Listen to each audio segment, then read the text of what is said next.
Apa sahur Anda tadi? Ya, kalau sahur emang biasanya makan di rumah lah ya, udah biasa dari tahun ke tahun juga biasanya sahur makan di rumah atau beli makanan bawa ke rumah. Nah, di masa PSBB ini kadang-kadang yang kita kangenin itu bukan makan makanan restoran, karena sebenarnya kalau makan makanan restoran itu kita masih bisa pesan lewat jasa antar. Jadi makan restoran apapun jasa antar bisa. Tapi kadang-kadang yang kita kangen itu adalah suasana restoran tersebut.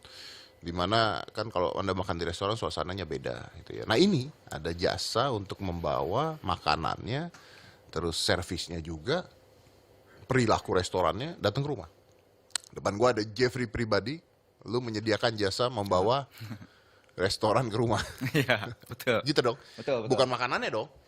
Eh, Ya makanan bagian dari situ. iya. Cuman kan kalau makanan, Ambience-nya, ya ambience-nya. ambience-nya. Kalau Iya. makanan kan lu bisa ya ojek bisa Iya, gitu kan. betul. Kalau ini ambience-nya. Betul. Jadi apa yang lu bawa tuh?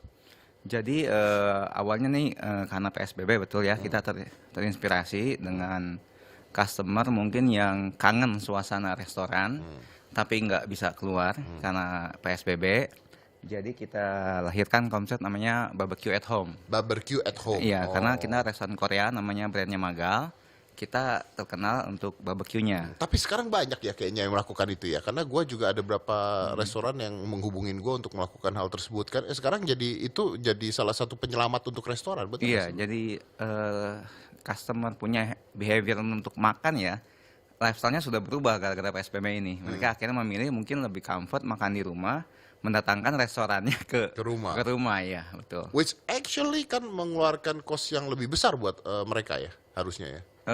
Sebenarnya enggak sih, Mas Dery, karena kan kita juga pada dasarnya kan karena PSBB ini kan persaingan juga Oh, lumayan, ya. ya lumayan tinggi dan daya beli juga enggak sebanyak dulu Nah lagi itu gitu. dia Ya, gitu. betul. Nah kalau misalnya Anda restoran Anda bawa ke rumah kan berarti kan alat-alatnya, Betul. apalagi barbecue alat panggangnya harus dibawa.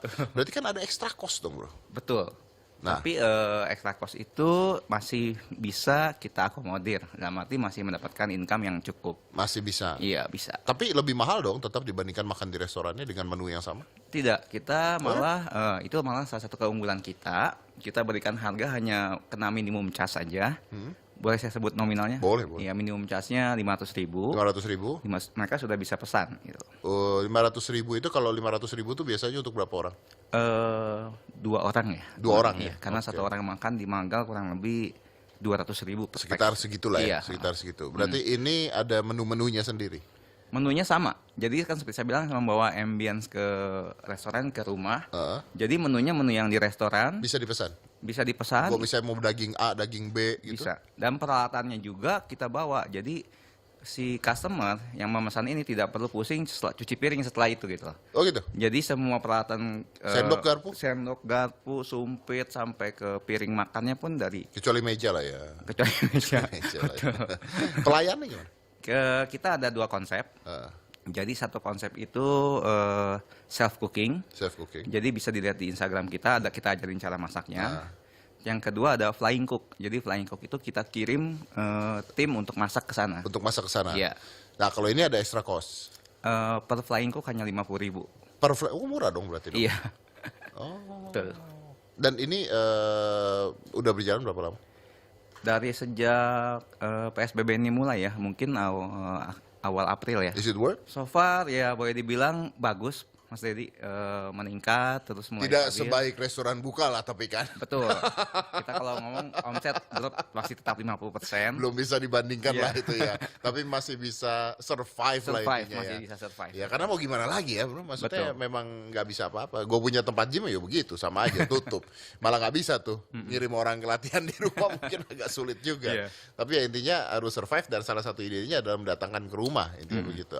Oke. Dan maksudnya sehari bisa berapa keluarga mungkin? Kita ada 4 waktu pengantaran, jam 12, jam 3, Makan siang ke sore. iya, dan jam 6 dan jam 7. Buat buka puasa juga berarti rame Iya, ya. betul. Sehari bisa berapa itu tadi? Saya lupa. Kita jadi setiap cabang kita yang buka di Jakarta, itu masing-masing kita invest 10 alat portable grill namanya. Portable grill. Yang bisa dibawa, hanya di plug ke listrik, 900 watt, dia langsung bisa masak Ya. gitu. Tapi berapa orang? Berapa keluarga sehari tadi?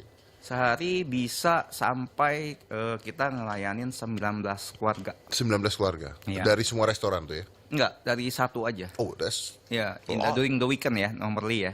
Kalau di hari biasa-biasa mungkin 8 sampai 10 ya. oh, berarti marketnya ada ya. Ada. Marketnya ada Ada. ya. Nah, ini gimana tentang menjaga atau menjamin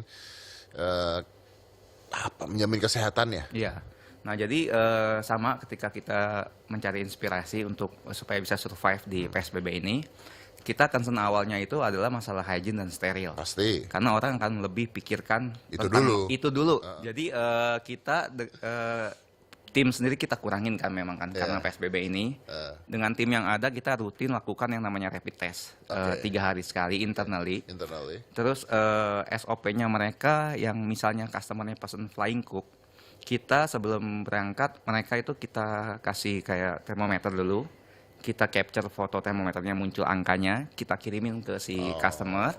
Terus yang kirim pun kita kasih pakai mask, sarung tangan dan pakai face shield lagi gitu. Si flying cooknya itu. Flying cooknya. Nah, yang ngatur-ngatur makanan, naro-naro itu gimana? Sama. Bro, kalau misalnya pandeminya berakhir, kan kita nggak pernah tahu ya kapan berakhir. Tapi ya, siapa sih yang tidak berdoa untuk ini segera berakhir gitu kan. Betul. Everybody I think praying for this to end soon. Kalau pandeminya berakhir, apakah menurut Anda konsep ini akan tetap bisa jalan atau menarik untuk tetap jalan? Atau udahlah lupain aja mendingan gua restoran lebih rame? Malah menurut saya justru akan tetap berjalan. Oh, Karena lifestyle-nya kalau kita lihat, nanti akan ada 2 setelah pandemi ini berakhir. ada yang balik, Ada yang suka keramaian lagi, tapi ada yang merasa, oh ternyata dengan enak nih. iya enak nih kumpul-kumpul sama keluarga, barbecue di rumah dengan teman-teman. Jadi bisa ada 2 lifestyle baru gitu. Ya, tapi gue percaya juga itu sih. Maksudnya ada orang yang mungkin udah nggak betah, tapi ada loh orang yang ternyata enak gue di rumah aja nggak ada masalah. Ya dengan catatan mungkin mereka secara ekonomi masih ada privilege ya untuk ekonominya ya. Jadi mereka masih ya bisa juga ya. Jadi gue mau minggu makan dengan keluarga gitu, tapi gue kalau ke restoran kan nyari parkir, Betul. macet, ya kan? Nah, belum. Mendingan di rumah lah, ngumpul di rumah aja lah. Restorannya datang ke rumah gitu ya. Dan menurut saya selama vaksinnya belum ketemu, orang masih sangat hati-hati sekali untuk Berkumpul makan di lagi. luar ya. Itu yang menarik sih ya, mudah-mudahan ini bisa berjalan bukan hanya di sektor makanan doang tapi banyak sektor lain juga ya. Karena toh kita we need to survive kan, we need to adapt, kita harus bisa beradaptasi, kita harus bisa selamat, bisa survive. Ya apa yang bisa kita lakukan, mungkin dapat ide-ide baru, malah mungkin nanti kalau pandeminya selesai dua-duanya jalan lebih baik lagi, more income lagi. Betul. Iya, wah, mantap. Thank you bro, nanti kalau Iya. gua butuh makanan banyak daging banyak kan. Dagingnya ada, banyak pilihan. Nah itu dia. Even Tadi ada, dia bawain saya sesuatu gitu. Saya pikir daging, ternyata boba dikasih. Dia cuma nyumpain saya gendut doang, nggak kenyang itu kalau itu isinya itu. Thank you bro ya. Ya, oke, terima Thank you, kasih. thank you. Baik. Nah, saya akan balik lagi. Ini menarik sekali karena ternyata semuanya sekarang berlomba-lomba untuk membuat servis datang ke rumah. Ya, saya akan kembali lagi dan setelah ini akan ada tausiah dari Ustadz Ali Nurdin.